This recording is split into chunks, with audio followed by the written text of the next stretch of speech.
page 18 just hit me like a truck. It's really funny. I think it's my turn to go on hiatus. I had to watch all of Rick and Morty 3 times back to back to have enough IQ to understand this chapter. You gotta love to be gone back yet. Lobster's a 10 on me, don't you grab it. Welcome to Lobster Magnet and Friends. I'm here with my buddy Goro Gregoro. Hey, what's up? We are here on this Friday afternoon, rainy afternoon, to talk about Hunter x Hunter, chapter 388. 388, I'm pretty sure it's 388. Yes, 388. The way you said it was weird. Yeah, so 388. So I had a feeling the minute I saw the walls of text that it took you like an hour and a half to get through this goddamn chapter, and 2, you'd probably call it the best thing since sliced bread. It was a pretty good chapter, but there was this one paragraph of text that was really confusing at the very end. Yeah, that ending was something special because he kept on like shifting the perspective, and you weren't quite sure whose perspective you were hearing the internal monologue from. Right. And like at first it seems like, oh, it's the assassin guy who's thinking, but then it goes to like our favorite Predator Man, Mr. Predator Man. Then it goes to like the commander guy of Benjamin's army. Then it goes to Thebeta. The fifth prince. What is it like? It's your favorite person with the chameleon. Tubba. Prince Tubba. Yeah, this is probably Thebeta. This is probably like the most screen time we've ever seen them get. Yeah, but the last sentence that Tubba, whatever, how you pronounce his name, her name, however you pronounce the name,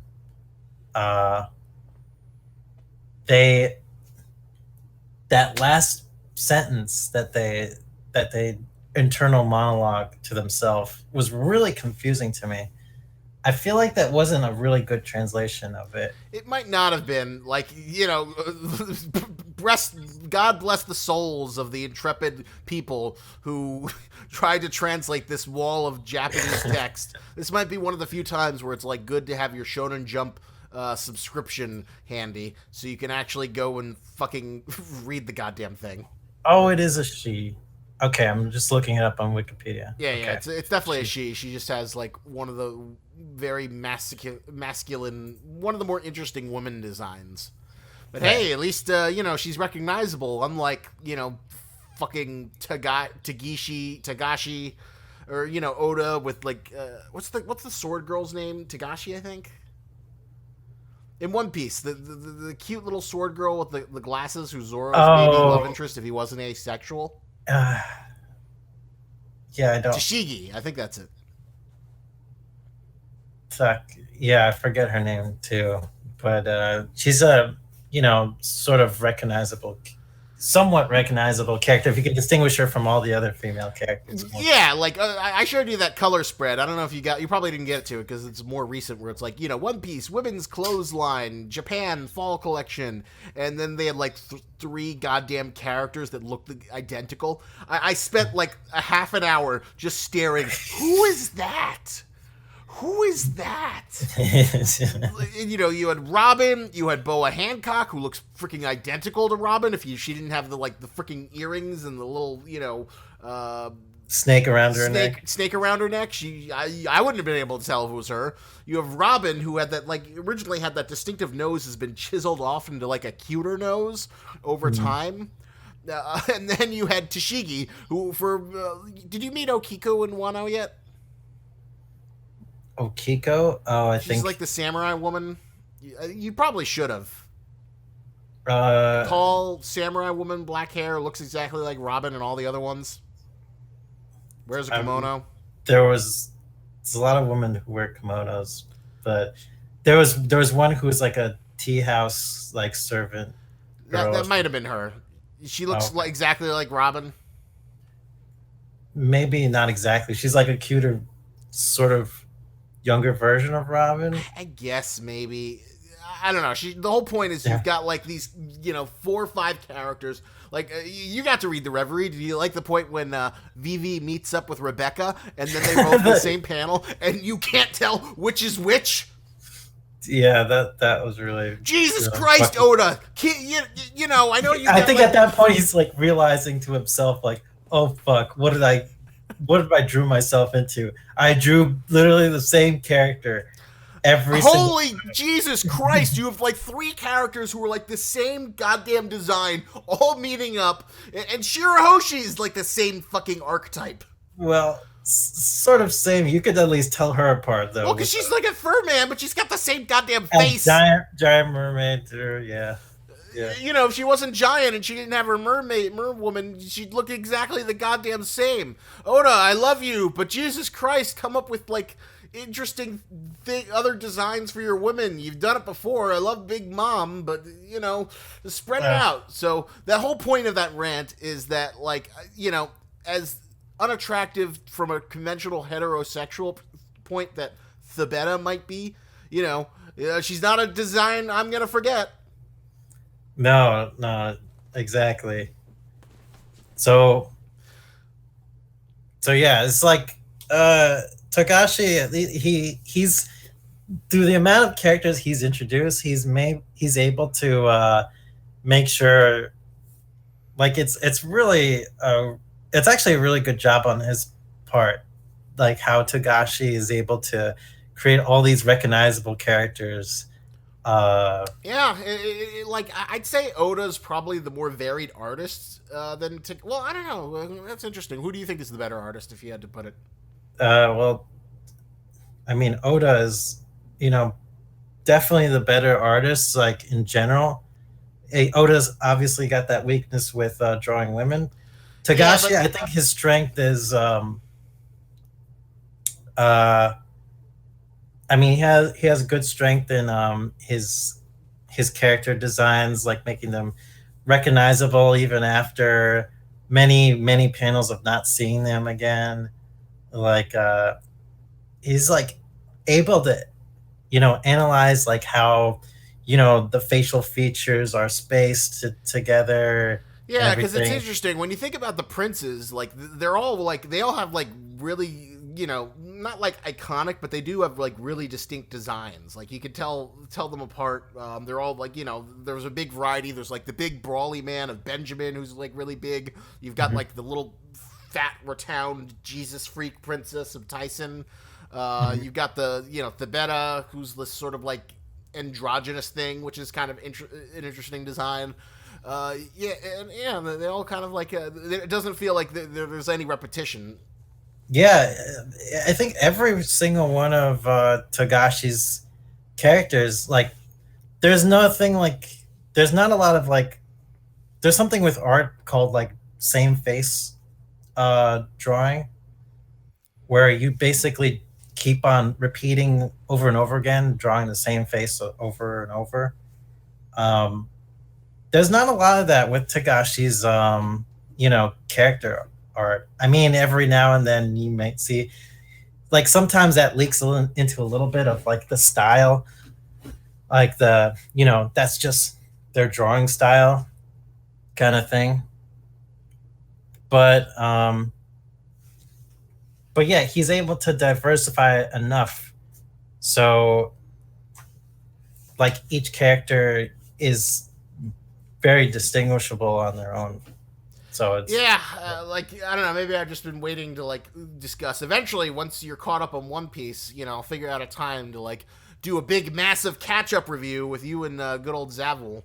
Okay. I want to do that with that and Promised Neverland. I'm dying to talk about those two things. But I've been looking forward to ranting, and it just been gotten so bad where like I had to spend 30 minutes, and like I thought that character, the Chishigi was actually Okiku, and I was 100% sure it was Okiku. Then I saw a comment that said, "Oh no, it's Chishigi," and I was like, "No!" And then I looked really hard, and I was just, No! Oh my god, Oda, you're that bad that I couldn't even tell who the character was supposed to be? Is it that fucking bad? Oh, she's doing a military salute. Okay, that makes sense now. But I just stared for the longest of time. Like, I was staring into the abyss, staring into oblivion to understand how these three characters, what made them separate.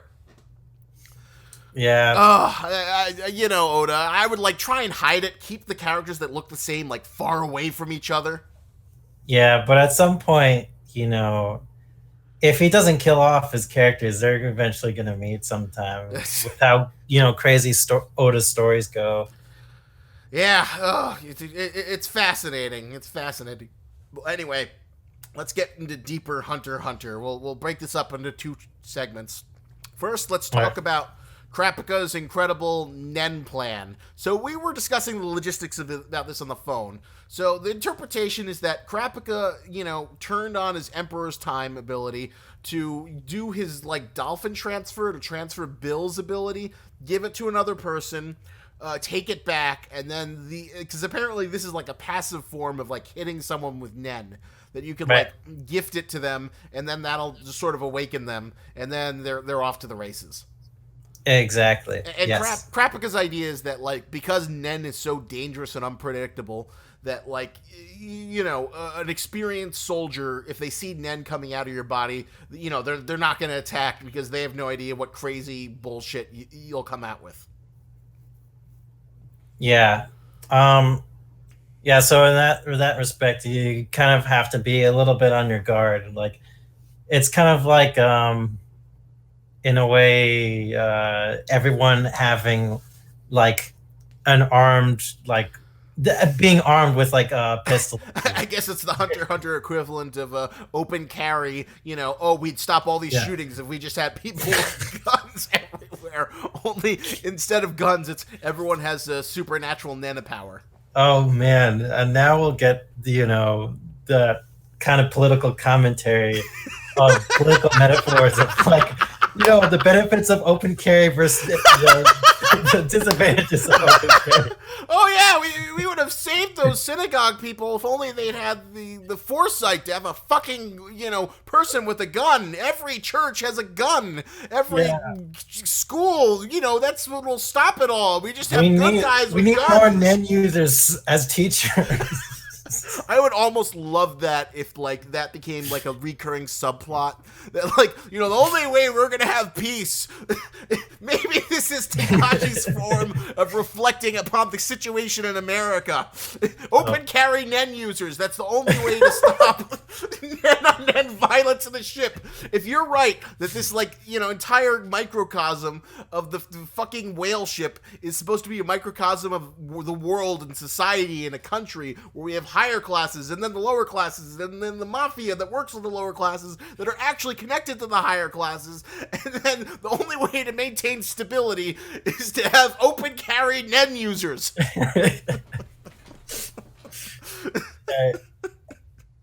Exactly. So that's kind of, that feels like what Kurapika's strategy is, but, you know, at the same time, there's, like, other people who are, you know, actually on the other side of the fence. They're, like, thinking, oh, this won't really create a stalemate. This is gonna make you don't know what's gonna happen. Well, I guess people obtain power. Yeah, that was interesting. Hey, it went back to that point I went to, like, a long time ago with a few chapters ago when I said Nen changes people.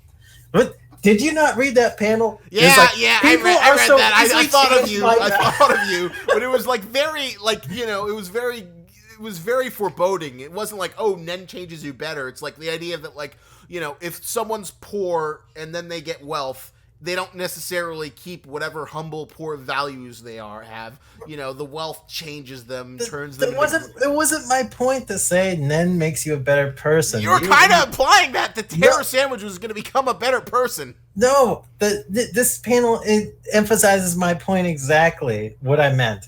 I know for a fact Nen doesn't make people good people. Like, you just look at Hisoka, for example. Yeah. But this panel was the more accurate description of what I was trying to get at. So that People are easily changed by power. Okay, that's interesting. But how would bringing it back to the terror sandwich debate?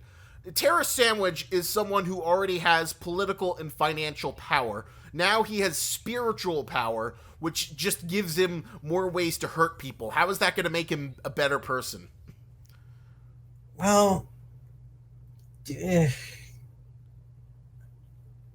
when you say, this is the thing. Because that's the point of that panel. The power changes people, and now the terror sandwich has he already had a pretty goddamn good life. He already had financial and political power, and now he's got fighter guy powers. So, and apparently he's gonna have time reading powers. I don't know. It just seems like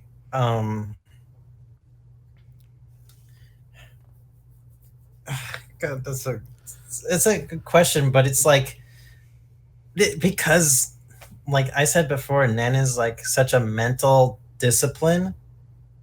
You have to. It's like an internal spiritual. But journey with yourself, right? Tesseract is the bully. He's getting in touch with his inner spirit, but maybe he finds something deeper about himself. He just wants to hurt people. It's the bully who studies martial arts and he's patient about it because he knows it'll give him a better method, of pressure points and shit he can do with people. Right. I'm just saying it's not always automatically the case. Look at Meruem, the Chimerian King. But it wasn't. Merum's didn't get better because he had powers. He got better because of Komugi. Komugi taught him the value of life.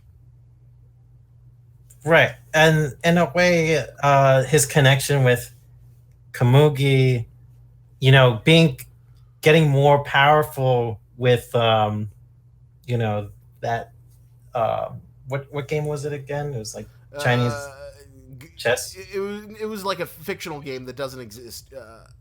I forget the name of it, but it was like a made-up game that only exists in the Hunter x Hunter universe. After Meruem got more and more powerful with that particular game, his attitude towards people who were, stronger than. But he never got good. He just realized that, that people can have value. That was all from Komugi. He didn't gain it, technically, we don't even know what Meruem's Nen power was because he never really used it. Right. It's because Meruem had so much power, but he could not beat this other person in a particular way. He gained more respect for that person. He himself was growing as a better player. That's not through Nen. That's through that's essentially gaining power in that certain game. That's a very abstract way of putting it. And in a way, Tesseract is gaining power in Nen, but he still has respect for his other fellow Nen teacher and users, right? To a certain degree. He's wow, you disciplined yourself, but yet I am a genius. I am learning this really quickly. Maybe he is going to be getting kind of full of himself at some point. At a certain point, he's going to be I don't need you anymore. I feel the message is made clear. The idea that giving people power or privilege or whatever when they didn't have it doesn't necessarily make it. And that was Bill or Super Saiyan Bill's point that Kurapika, you may have helped these people out, but they could all be coming for our head at some point. Yep. That's true. Yeah, but really, what other choice does Kurapika have for this succession? No, he really doesn't have any good solutions. All he can do is either find some magical loophole to stop the succession war, which, as we've seen, may not exist or probably doesn't exist. Mm-hmm. That's all he has, or just protect Wobble to the end, or maybe take out the terror sandwich. Poor guy's gotten so sidetracked. Originally, he was just supposed to help save Wobble just so he could meet up with Tesseract at a ball or whatever, but he's like so far away from that goal. Wait, say that again? Sorry. Originally, the whole point of this is that the Terror Sandwich has the eyes of his people. He's got them all except for the ones that Terror Sandwich has. Right. He's going to go meet up with Terror Sandwich, kick his ass, intimidate him, do something to get those eyes back. Right. Probably beat him up because, like, you know, Terror Sandwich is not a nice guy. But now he's, like, so far removed from that he's, like, embroiled in this whole political conspiracy, shaving off years from his life just to, like, survive this. Just war. To get the powers to manipulate a cockroach. Yeah, just to get the cockroach that gets killed off anticlimactically before he can even use it effectively. Yeah. He was able to analyze the 13th Prince's powers, Nen Beast. I think so. He saw the little kid with his dragon beast, and then his got attacked by the Terror Sandwich's Nen Beast before it could like scout out the entire area. Yeah. Whew. A lot to digest to this chapter. Well, this was a very dense chapter where nothing happened. But something did happen. Mayor got Nen powers, along with a few other people. Oh, the bodyguard, a bunch of bodyguard people got Nen powers. Yeah. The two and Mayor actually got started to get serious about it. He's like, maybe if I practice these breathing exercises, I can, control the Nen. Before he was like really skeptical about everything about this. But now he sees the power and wonder of Nen. He's getting fully into it. Maybe he'll develop a Hatsu before the shit hits the fan. But assumingly this works for Kurapika's advantage because now he's got these like 20 or so people who experience it. So now they're going to send all the other. Word's going to spread amongst all the other prince's bodyguards. Right. Exactly. And maybe that will help foil Benjamin's assassins a little bit. If they know they have to deal with these like other Nen users that could have like all these crazy Hatsus, then they'll be less likely to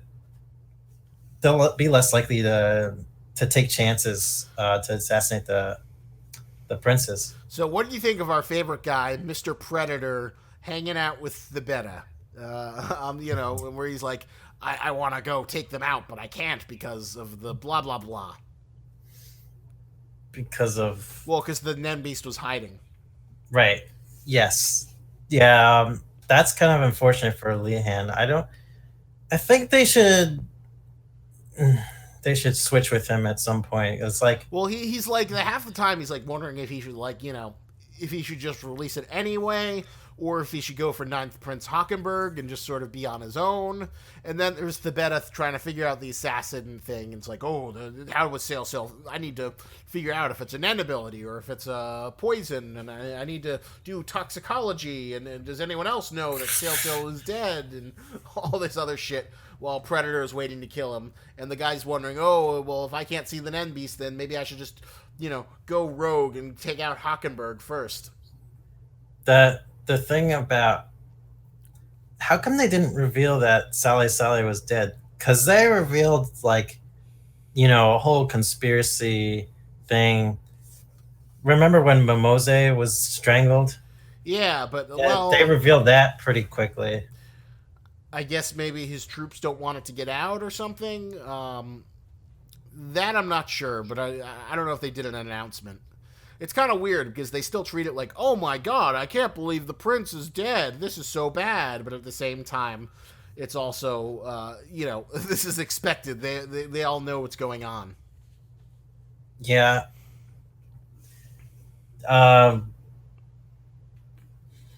Like who knows? Like who's surprised that Sally is dead?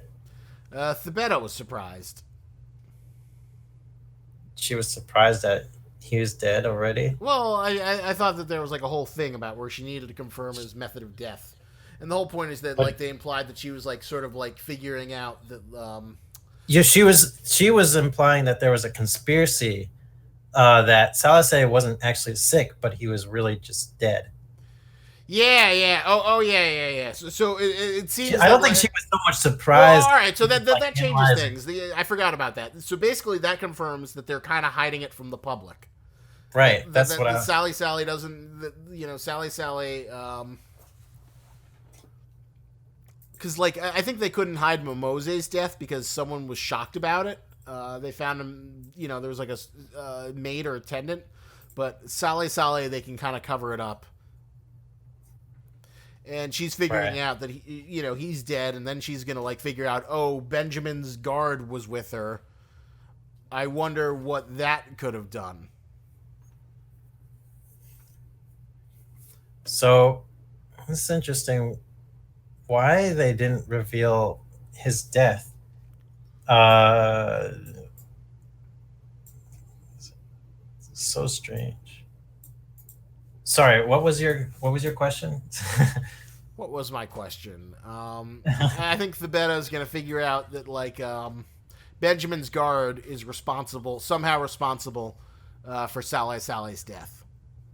Right, and he's gonna get information from his mother, potentially. His mother's a royal guard to try and confirm that, because his mother is the second queen, Dai Dualzu, Yeah. who also happens to be Camilla's mother. Yeah, the second queen has like a lot of kids. The first and second queens have like the most, and then like when you go down, then the other queens only have like one or two kids, or one kid mostly. Yeah, so if I were to trace all the second queen's children, it'd be Camilla, Tubaba, Lucerus, Hockenberg, and that's it. Damn, lot of royal progeny. Yeah. I think it's even more children than the first queen. First queen has what? Two, I think two. Two? Yeah, Benjamin and Terra Tesser. Sandwich. Yeah, Which is why their feud is so personal. yeah. I want to see them again. That's pretty interesting. Yeah, that will be. I think Tesseric is going to destroy Benjamin. Benjamin When, seems like he's got too many things going for him. He's too cocky. Well, yeah, Benjamin. He's winning the information war in a general sense, but Tesseric has, a really amazing trump card, and his crazy growth, and then. Yeah, that'll probably be give him the edge that Terra Sandwich will be able to orchestrate so much on his own versus Benjamin, who's reliant on his army. And well, we don't know what Benjamin's power or how many powers he has accumulated from the Kakin Royal Military. Since he's the Krollo Lucifer, and that he's a Swiss Army knife, and Togashi can invent any power he wants to give to him. Oh yeah, it's interesting because he's gonna get the powers of every single one of his personal soldiers that dies, Yeah, including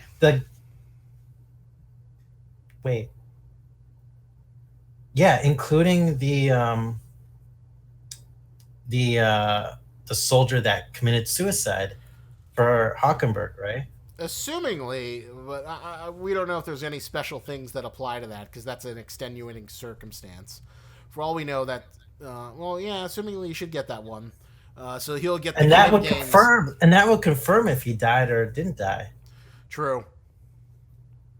And from what I understand with their conversations with Lehan and the commander, the Benjamin's commander, I think that means that he did die.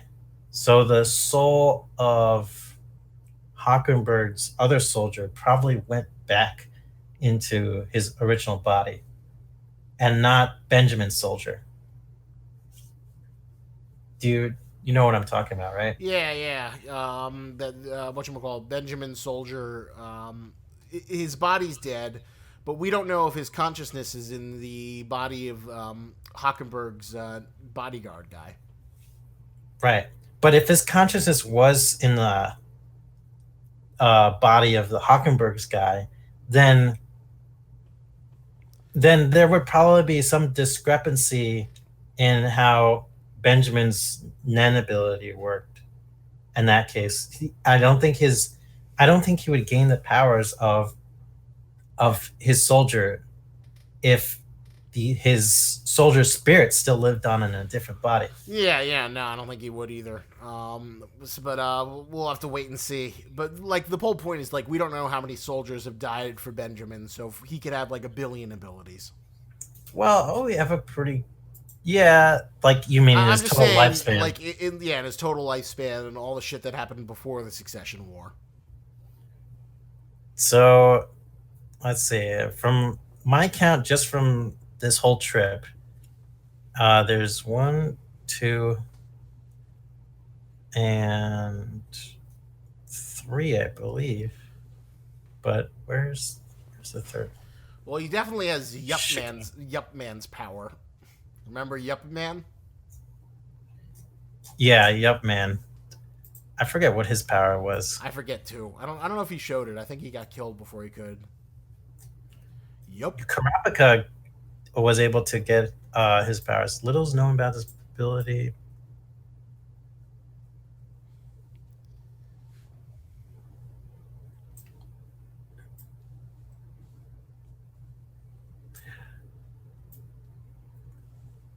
Okay, this ability was stolen by Kurapika and inherited by Benjamin after Vincent's death. Oh yeah, I forgot. So Kurapika also has Vincent's ability too. Well, he only had it once, though. Doesn't he lose it after he uses it? He had to get rid of it, didn't he? No, I think he's still holding on to it. Really? Yeah. Oh, that's interesting. Yeah, this whole time he was holding on to it, I think. You sure? Because I thought he had to get rid of it to get the bug control ability to let Queen Oito. We need a graph. We need another graph on what abilities Kurapika does and doesn't have. Oh God, his, you know, Greg. Dolphin. Oh shit! I just came up with the most epic T-shirt idea for Hunter x Hunter. What? Oh my God! Just like a shirt that just like filled with like graphs and figures of like all the shit in the Succession War. and people on the street would like thank you for like they like analyze your shirt for like 5 minutes. I don't even know how it would be such. Oh my God! Thank you such for a wearing dense this design. Like I don't even know how you'd like get all the, like the bodyguards and the things, and then you could have like Tesseract's explanation for how his like time stop ability works, and then you could have an explanation of how Kurapika's dolphin ability works. Oh man, yeah, and what Nen abilities the dolphin had or didn't or doesn't have anymore. Yeah, what are the rules for how the dolphin could transfer it? Holy fuck, that would be an amazing shirt, but it would take so much time to do. And to like, it would take a really good graphic design prowess to like try and communicate that information like in a succinct way. Yeah, we're not going to do this soon, but someday. Yeah, wait. You want me to make that shirt? Maybe. I don't know. No time soon. No time soon. But now I'm thinking this would be an amazing fucking shirt. It would be a fucking amazing shirt, actually. Just to be like fucking Charlie from Sunny in Philadelphia. Be like, with this conspiracy. Everything lines up. You see? Like, I don't even know how you'd be able to convey that information just on one shirt. Or maybe you could have a design on the front and then the back that has more shit.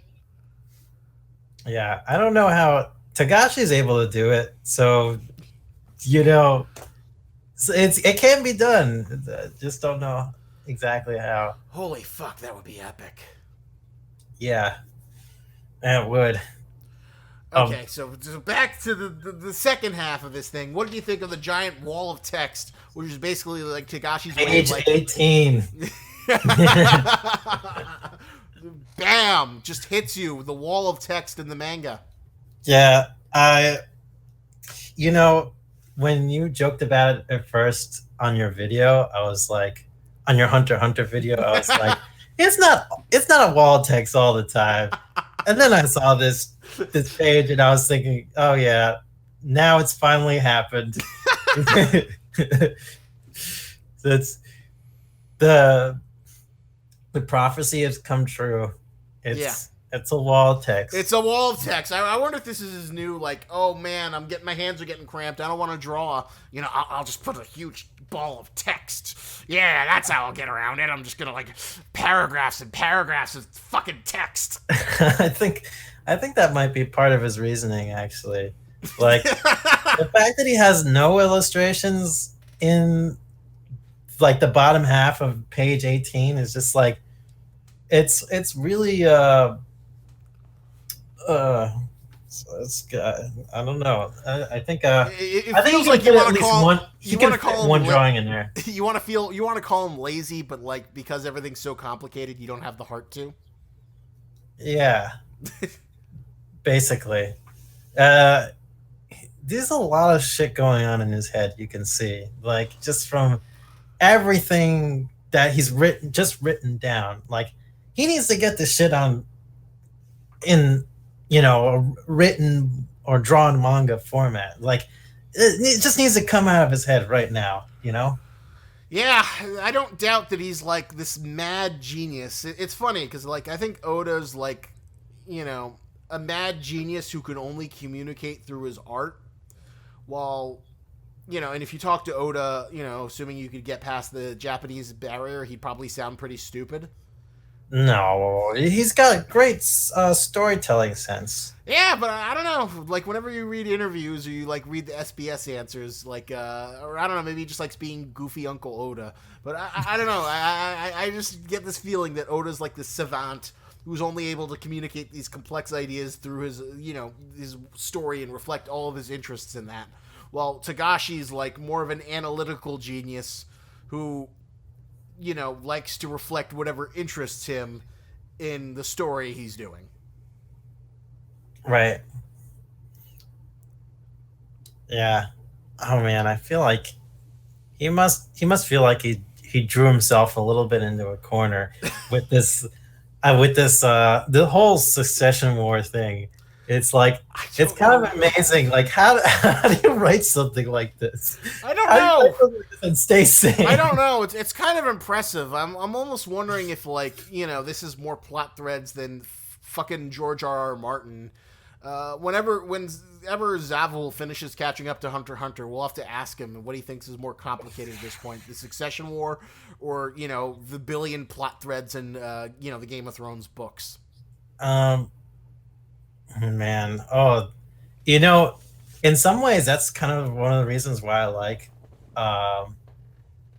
That's one of the main reasons why I like Game of Thrones books, because it's like it's got so many crazy amounts of plot threads, and they keep on growing and expanding, just like Hunter x Hunter.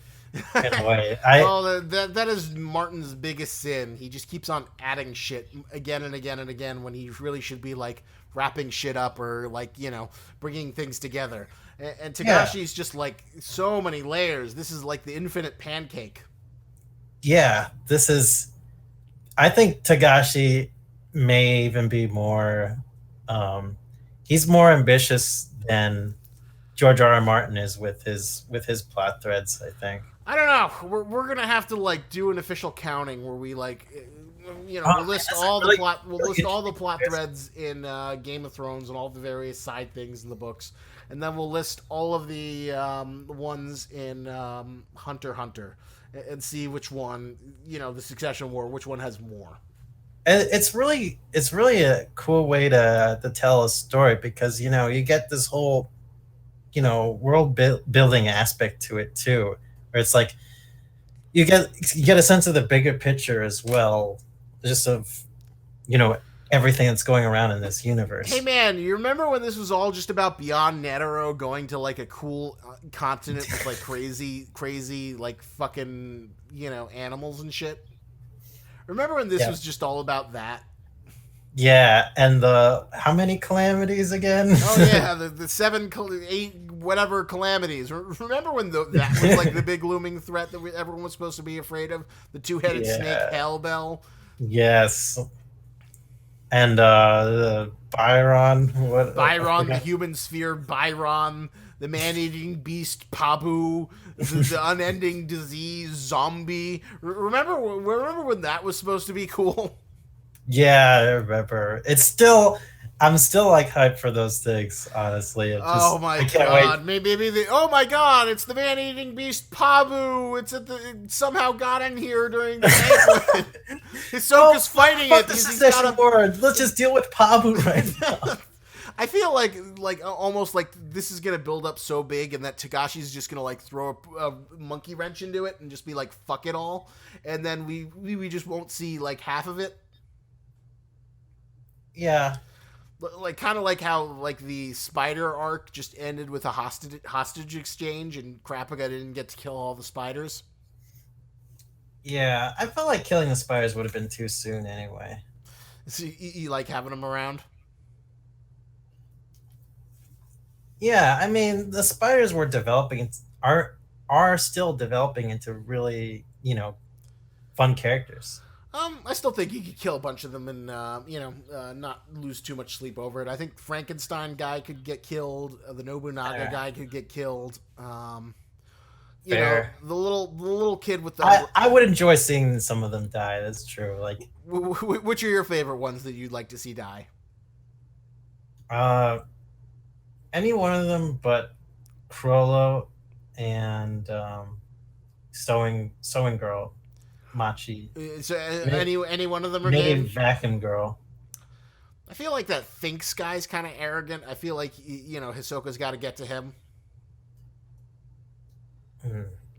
Maybe Finks.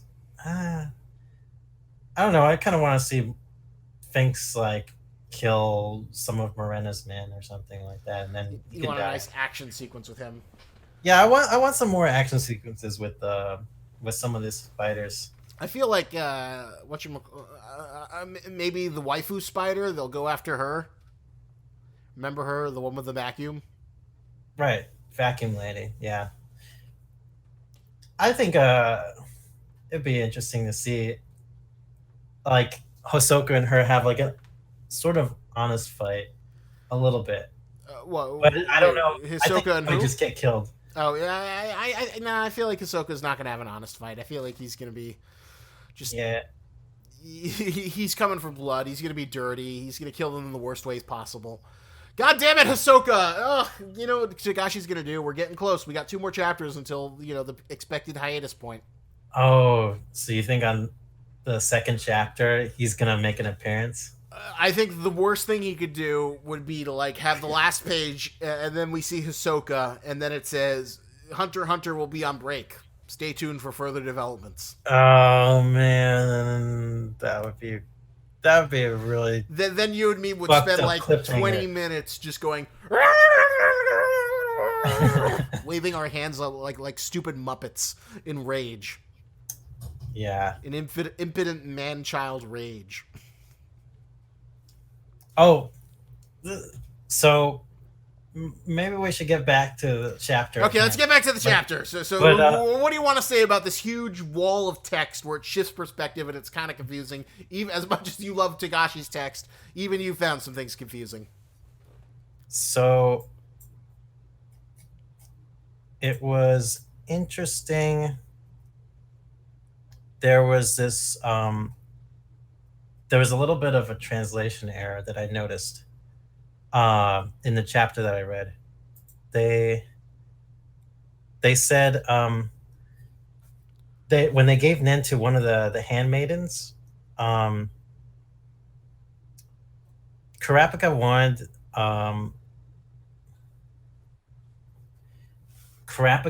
to the handmaiden to recommend the training to more people.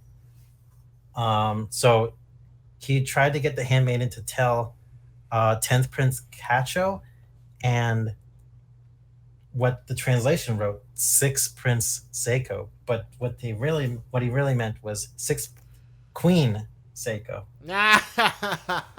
So they said Well, they God wrote bless the Princess poor instead of Queen. souls who were translating it. At this point, like, I don't even hold them accountable because that was a beast of a chapter. It was funny. All the other shonen manga was out pretty quickly, but Hunter x Hunter didn't come out till like around noon. Yeah, this is kind of insane chapter.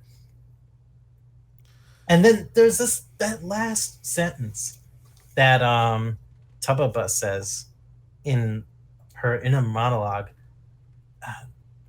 It doesn't feel like it's a really correct translation. Mayor still isn't seeking any kind of defense against Nen abilities, but she would have needed some kind of a partner no matter what. Dot dot dot exclamation point. Well, who's she talking about? Who's Mayorum? Mayor is Tubaba's one of Tubaba's bodyguards. Oh, well, maybe it's the one she set, and she was the one who didn't take, the Nen training or refused it.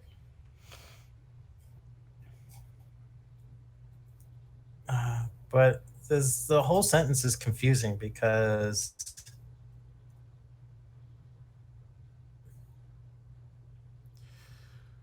Because like the only thing I could tell you is like go subscribe to Shonen Jump and see if I think they do English translations, and Mondays when they usually release them. Go to Shonen Jump to get the official Viz Media translation. Who knows? Maybe we'll dig that up someday or next week. yeah.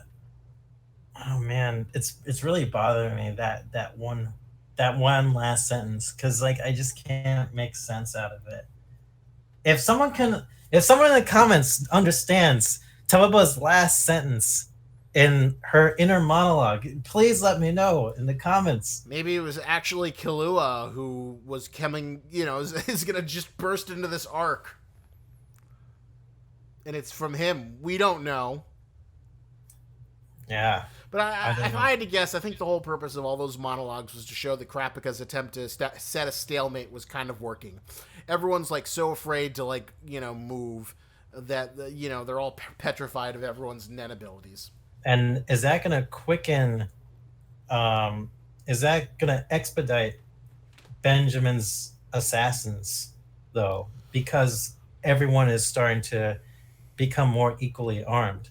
So that's going to be another factor. Like, does that mean that it's going to progress things even more quickly? That is the good question that we are waiting to see. Only time will tell. Right. Oh man, I can't wait for the political discussions of open carry Nen. Yes, let us know in the comments below. Do you believe in open carry Nen, or do you believe that there should be Nen regulation? Have there been too many Nen sprees in the Hunter x Hunter universe? Or would everything be better if people could register their Nen? Or do you think everything could be solved with better mental health control and, better mental health services? Oh my god, what if that was actually the case in the Hunter x Hunter universe? You'd be like, all right, register your Nen right here. What kind of Nen user are you? What's your Nen type? And okay, we're going to qualify you for a psychological exam. So you make sure you don't use your Nen for bad. And everything's recorded and documented. And oh my god, it just like totally just like it would be this would like bureaucratically possibly destroy the whole series. So give me a grade. What would you rate this chapter? I mean, that last sentence, I feel like that's more the translation's fault. Just like, it's just bothering me to no end. But if it wasn't for that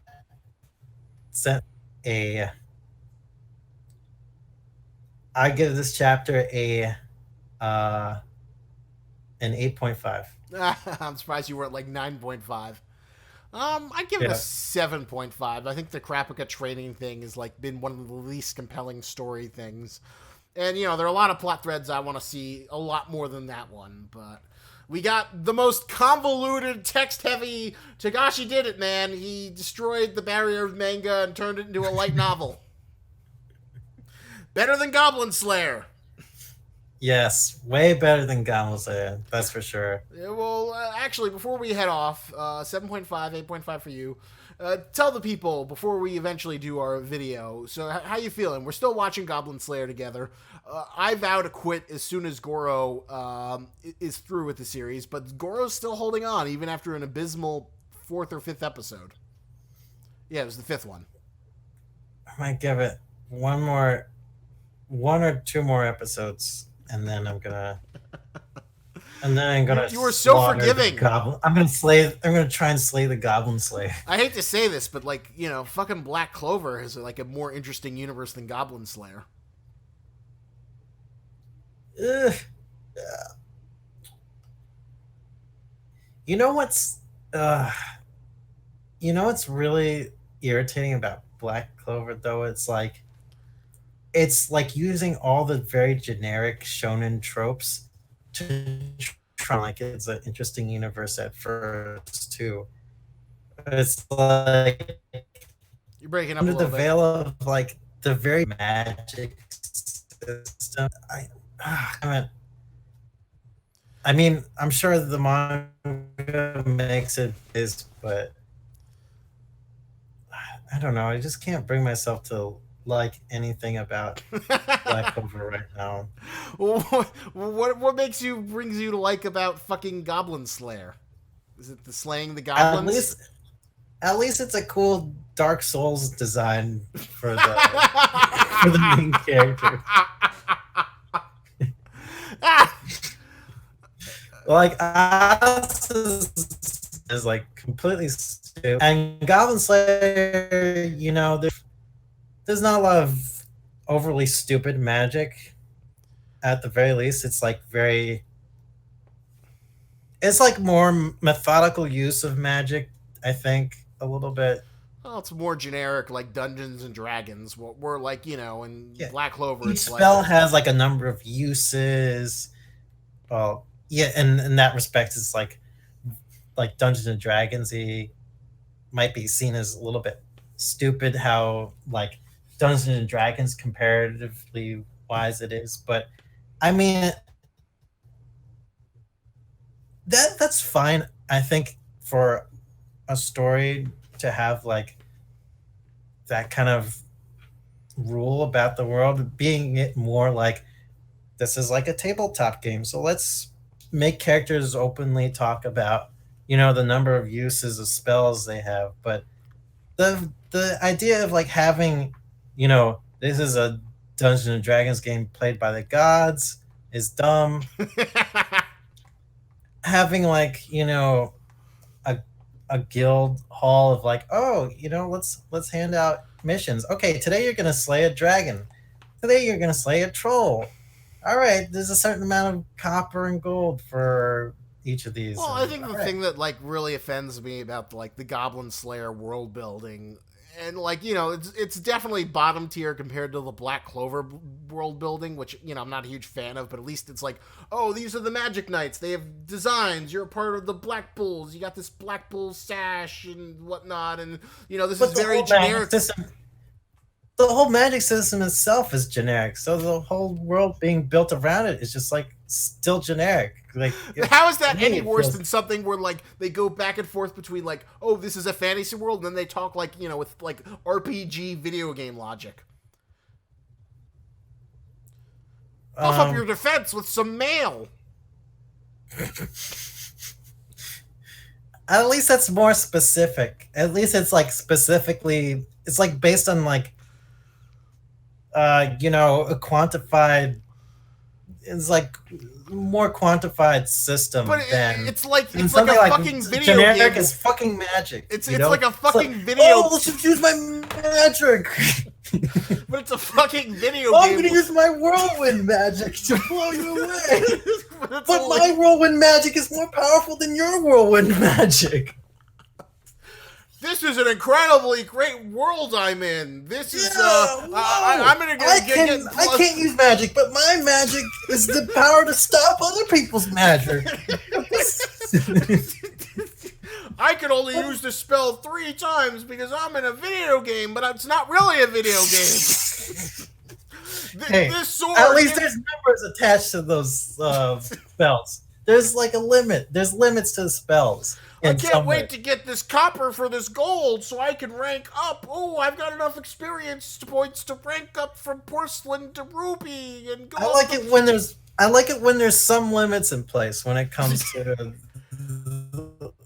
the like magic and shit like that, you know?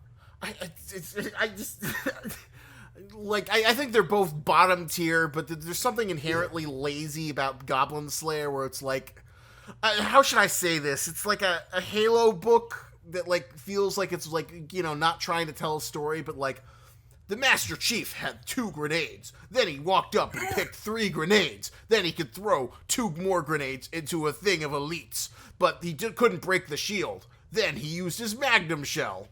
You know what? To me, that's still more interesting than Black Clover. It's still more interesting than Black Clover, to be honest. Like, I fucking hated watching Black Clover and like feeling like trying to get sucked into this generic world. Like, oh, look at all these crazy character designs built on all this generic magic system. And I'm like, oh god, I really hate you for trying to get me interested in something like this. I really fucking hate you. It's like the Goblin, you know, did you enjoy the charm of the series? It's like seeping through your veins. Even though the whole system. Did you enjoy the whole fucking episode where Goblin Slayer, like, you know, it's basically the whole purpose is to establish that he is a fucking harem? Oh, I'm Elf Girl. I like you. Please come with us next time. Okay. Right. Oh, right. I'm the Guild Girl. Good thing I had Goblin Slayer to stop me from the Hobbit being stabbed by the Hobbit. This is one of the main reasons why Goblin Slayer is starting to become bad right now. Because, like, he's creating a harem. He's, like, amassed dirty, smelly, like goblin slaying machine who only cares about goblin slaying. He's amassing a harem, and he never showed his face. And he drinks through his helmet somehow. He drinks through his helmet. Like, he doesn't have a straw or anything. He just has like, maybe he like undoes his chin guard and he drinks a fucking drink like that. I don't fucking know how you drink through that fucking ridiculous helmet. And how you're able to attract these women who are, you know, they're just there to be a part of his harem, to make him look cool. It's like, because, like, it's you know, so sad. If you were Goblin Slayer, wouldn't that be cool? Because you'd be like the smartest. Like, you wouldn't have powers, but you'd be like so smart you could come up with traps and kill goblins in interesting ways, and girls would just want to bang you because you're Goblin Slayer. If you were in this world, wouldn't you be as good as Goblin Slayer? I guess at least Asta has a personality, and, you know, somewhat of an obnoxious personality. You think like maybe girls would be somewhat, you know, interested in him sometimes. Well, it's interesting. There's like a more back and forth with, you know, someone like Asta than when we're done with this. What I'm going to do is I'm going to show you a clip from like the English dub. It made me hate Black Clover a little less because I think like the English guy who does Asta's voice, you know, kind of gets the characterization better than the Japanese guy who just screams. While like in English, he just comes across as like really dweeby, but because he's like so dweeby and positive, it comes, you know, he's like really lame, but he's lame in an endearing way. Interesting. So it really does affect. The voice actor really does have a big effect over the character. Well, I'll find you, like, after we're done with this. We'll show this. But all right, we've been here for a while. We've had a great rant. I promise you, as soon as Goro gives up on Goblin Slayer, I'm gonna see if I can drag Zavul. We're gonna have like a 3-hour discussion pitching about Goblin Slayer. All right, it's gonna be the best. I feel like it. I feel like we shouldn't rap on Goblin Slayer for the kind of edgy stuff it does. We should just ramp on it for like the really shitty, like lame story. Honestly, I think that just makes the edgy shit worse. Yes, it does make the edgy shit worse. It's just like trying to veil. It's trying to veil over the genericness of it, the mediocreness of it by making it edgy. It's funny though. Apparently, like Crunchyroll says, it's the most popular show, one of the most popular shows of the fall season. That's so sad. It's like all the people decrying against it is somehow making it more popular. I don't know why the fucking Drifters show wasn't more popular. Why that came and got like no attention. I don't know. I think Drifters didn't really like have a really staple main character to focus on. They had the charismatic samurai guy. I kind of forgot about him, to be honest. They have all those characters are kind of forgettable. Well, I like Drifters a lot. I think it deserved a little bit more, acclaim than it got. Aside from the fact that manga isn't finished, so the anime will never be finished. Right. Did Hellsing ever get finished animated? Yeah. The full Hellsing Ultimate is all animated. Oh, good. So if you ever want to binge that, it's out there in the ether for you. Yeah, I might want to go back into that a little bit. See how it all ended up. Yeah, that'd be kind of fun. Maybe we'll find a time. Maybe we can watch it with Meerkat. See if she likes it. Little Miss Wannabe Edge Princess. You say that, but I think she isn't as edgy. No, I don't think so either, and I want her to fucking realize that. She does. She's just saying.